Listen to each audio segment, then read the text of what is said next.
When offered the opportunity under subsection 49-4 of the 1906 Indian Act to reject a surrender that was clearly foolish and improvident and constituted exploitation, the government and council failed to do so.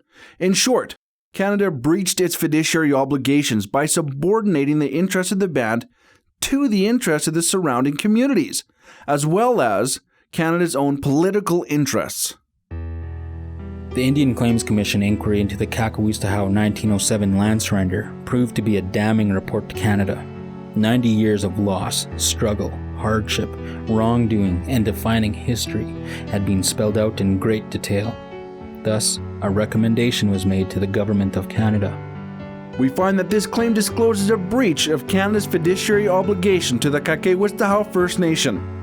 We therefore recommend to the parties that the claim of the Kahkewistahaw First Nation be accepted for negotiation under the specific claims policy.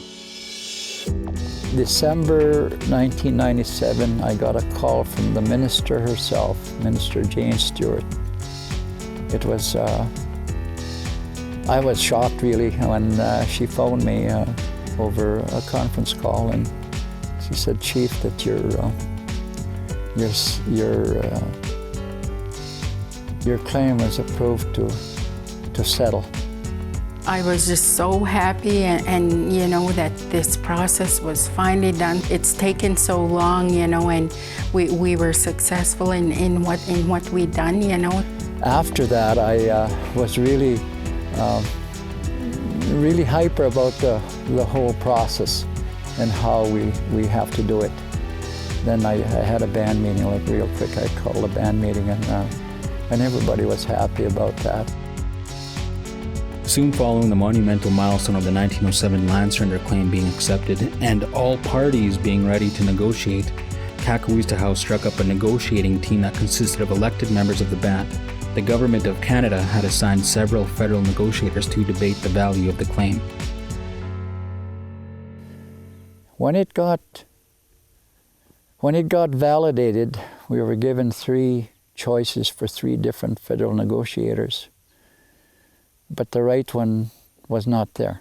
It was really frustrating because then it would take more time because the new federal negotiator would have to read the file, and I tell you, there was tons of information to go through for them to read and to get caught up on, you know, and then for them to consult with their Department of Justice. Mm-hmm. It would take so much time. So finally, the chief had actually finally got fed up.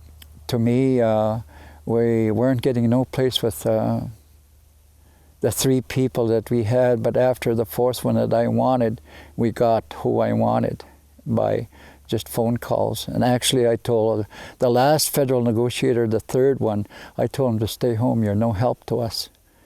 So we took a little time there again to find another person. But all the time I was thinking about, there was 2 people that I had in mind. The first one that we wrote for to support us and help us in this claim, we got. And he was just awesome. You know, he moved things along really well. It's been a hard struggle all the way through in dealing with their land claims. Our surrendered claim has been a battle for us. The original land surrender settlement would have been worth only $20 million. And I said it's worth a lot more than that. But negotiations would continue until both parties could reach a fair settlement. Eventually, it would be reached.